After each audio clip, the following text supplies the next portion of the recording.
Bueno, estoy sentadita así como para rendir examen. Está la doctora Casi y decíamos vamos a hablar y vamos a hacer referencia al tema de la neumonía, que es algo que, bueno, que uno conoce, que sabe que existe.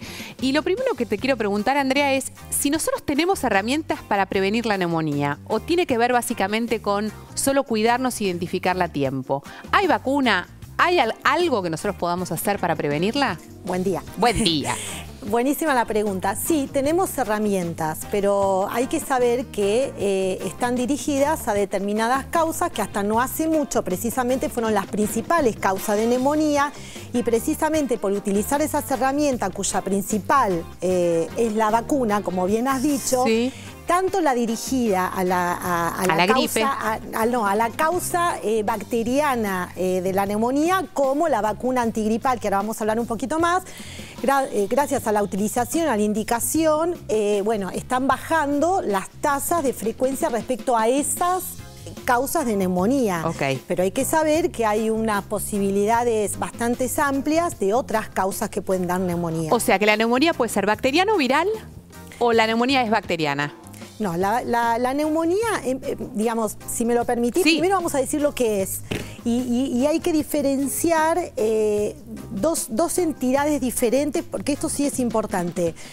La neumonía adquirida de la comunidad, la neumonía es una infección en el pulmón. ¿Sí? Eso desde el punto de vista bien, digamos, patológico. Se infecta con un germen en el pulmón.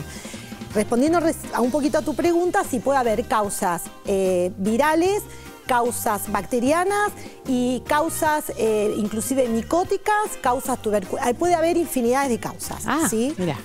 Inclusive hay neumonías que no son a punto de partida de causa de gérmenes, ¿no es cierto? Tenemos otro tipo de neumonías, porque en verdad patológicamente puede ser una infección, pero es la gran respuesta inflamatoria a esa infección o a otras cuestiones que hacen a la entidad de la neumonía, ¿se entiende?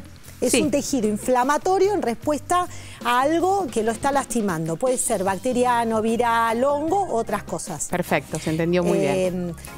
Por ejemplo, la gente debe estar pensando ¿de qué me está hablando? Bueno, hay gente que tiene mucha contaminación ambiental en ciertos lugares o en ciertos trabajos. Y eso también puede generar... Exactamente. Mirá.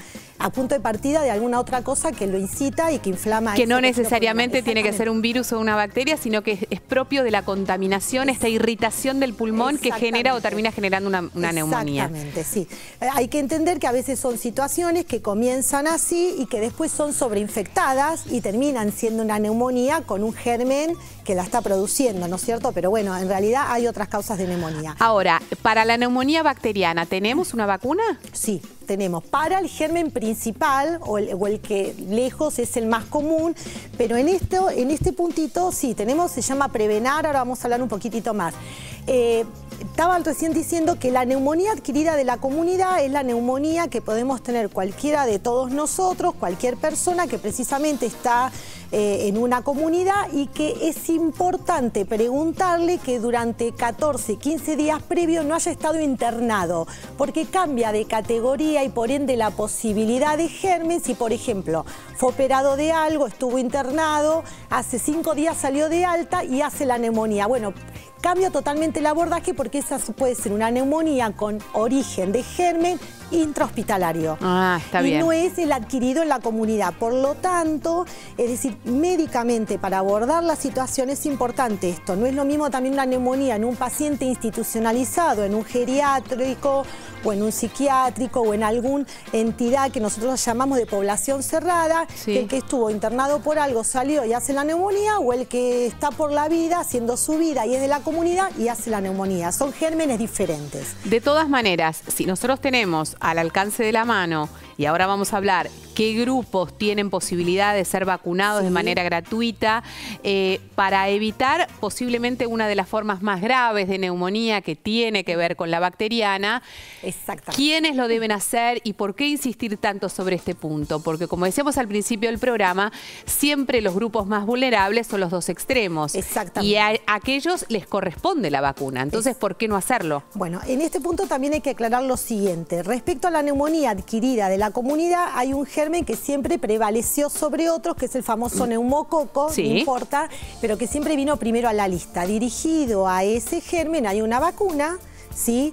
Que es diferente en las indicaciones y es obligatoria en niños, pero no en adultos. Ah, pensé que en adultos también. No está en el calendario como obligatoria y requiere de un análisis del médico para indicárselo a los grupos de riesgos. De por sí, el mayor de 65 años o el anciano es un grupo de riesgo. Con lo cual estaría incluido. Exactamente, es de muy buena práctica que quienes hacemos geriatría o quien hacen clínica indiquen la vacuna en el adulto mayor, pero no está obligatoriamente en el calendario, porque hay que también saber que existe un calendario de vacunas sugeridas obligatorias para el adulto mayor. Obvio. La de la neumonía no es obligatoria, pero es de muy buena práctica indicarlo. Y hay que saber que en este momento, respecto al adulto, hay como dos tipos de vacunas, una en la que se recomendaba poder revacunarse entre los 5 y los 10 años posteriores, pero hace muy poquitito tenemos la disponibilidad de una vacuna que es monodosis. Se da una única vez y no está sugerido o no se tiene necesidad de revacunarlo. Con lo cual es muy sencillo. Haces esa dosis y ya estás cubierta de esta situación particular. Como bien decía Andrea, las posibilidades de tener neumonía son varias, son múltiples las causas, pero una de ellas es esta. Esta va dirigida al germen principal y tiene 23 serotipos diferentes de ese mismo germen, por el cual, además esto es importante y lo recalco, porque como en los chicos, para el pediatra es una herramienta, digamos, obligatoria de todos los días, porque forma parte de un calendario obligatorio y hasta lo que sé y lo consulté recién son 3 dosis en los chicos. En el adulto cambia y es importante porque hay que saber que hoy en día la neumonía, y básicamente de la mano de la bacteriana, que volvemos a este punto, es una de las causas de muerte muy importante, es una causa importante de internación, de discapacidad. De hecho, lamentablemente el adulto mayor que tiene este cuadro de neumonía le cuesta mucho resolverla, porque ¿no? Digamos, ahí está, me parece que es interesante que nosotros aprendamos este concepto, que no es que toda la gente se muere de neumonía, pero obviamente si vos tenés una condición de salud más frágil por tu edad, por enfermedades de base, etcétera, etcétera, hace que les resulte más difícil resolver esa infección. Exactamente. De hecho, es la 4ª causa de muerte en mayores de 65 años y es la primera causa infecciosa de muerte en un adulto mayor. Muy importante. Y si queremos hablar un poquito más de números para que nos dé idea de la dimensión de esto, prácticamente tiene una tasa de mortalidad del 30% y entre el 20 y el 25 requieren por su gravedad ser internados. Por eso. Que esto no es un dato menor. Obvio, obvio. Ahora, digamos, esto es de mucha importancia, pero también lamentablemente tenemos que saber que está subdiagnosticada, es decir, ¿por qué? Vos en un inicio del programa dijiste algo que me encanta porque ya está establecido. Hay que recordar que la gente mayor tiene presentaciones atípicas de los cuadros y en este caso no escapa a eso. Porque, eso lo aprendí con vos, digamos, ¿no? Sí, no lo recalco todo el tiempo. Pero está bien, es muy importante tenerlo en cuenta porque aquella persona que está al cuidado de un adulto mayor que posiblemente no tenga esta consideración, estamos perdiendo una oportunidad de tratamiento. Para que pueda entenderse, si tenemos una persona de edad mediana, no sé, tu edad, la mía, de entre 30 y pico y 60 años, a veces son cuadros como muy típicos o muy de libros, en donde, bueno, un paciente empieza a sentirse muy mal. Vamos a hablar un poquito entonces de la sintomatología. Puede aparecer fiebre, generalmente es muy común fiebre alta, cuando esa causa de este germen de los más comunes de los que hablamos. Empieza a manejar mucorrea, le decimos nosotros, o lo que sería una palabra quizás no tan conocida, es el esputo. Empieza a escupir, escupe flema, que tiene ciertas características y cierto color. ¿Cómo es? ¿Amarilla? De amarilla pasa a verdosa y es pastosa, como un moco deshidratado. Nosotros podemos tener un moco fluido. Eso está bueno. Es una asquerosidad, pero es... Sí. Toser y que sale como un pedazo de cartón de moco y vos decís, ¿esto me salió de adentro? Fluidez. Claro.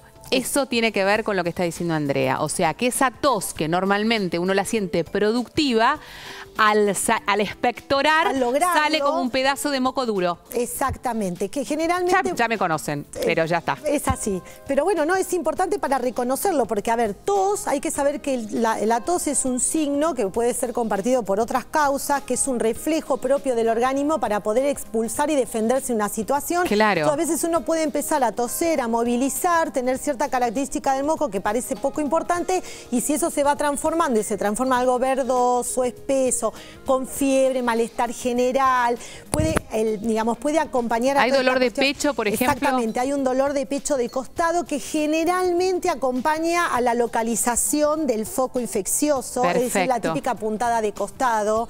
Generalmente duele cuando se respira hondo. ¿Por qué? Porque es un dolor tipo pleurítico. La pleura es lo que cubre el pulmón. Sí. Y cuando se está enfermo en cierto sector o hay inflamación, sucede que cuando nosotros hacemos el movimiento respiratorio, ahí va a doler.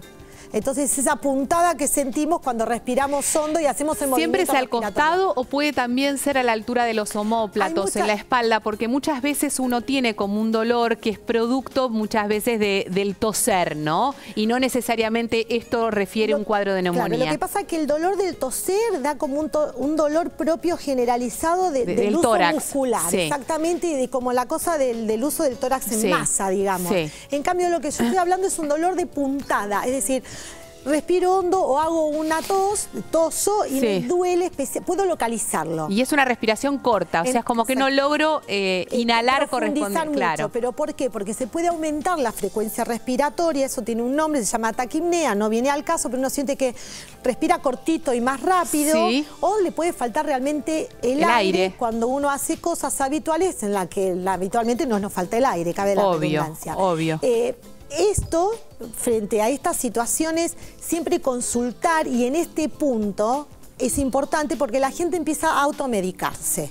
Ya sea con antibiótico, que está pésimo, porque sospecha que si no lo es se puede complicar. A ver, situación habitual. Empecé con un catarro, un resfrío, no evoluciona, no termina de resolverse. Bueno, ya probé con antitérmicos, analgésicos, antiinflamatorios. Ahora voy con el antibiótico, ni idea, le encaraste al antibiótico, alguien te lo dio, tomaste 10 días antibiótico. Pésimo, porque eso hoy en día, sea para este cuadro en especial que hablamos o para cualquiera de las otras entidades que acabas de decir, catarros, vías, siempre van a un combo relativamente conocido que hace que hoy tengamos un problema muy grave, que no hace mucho lo tocaste vos en otro sector, que es que la resistencia de los gérmenes a los antibióticos. Obvio. Entonces llegaste con una neumonía y ese antibiótico que podría ser controlar esa neumonía no puede controlarla. Digamos, estamos desaprovechando recursos cuando en realidad eso tiene que ser dirigido y evaluado por un médico. ¿Por qué? Frente a estos síntomas se consulta. Es el médico que con una buena revisación respiratoria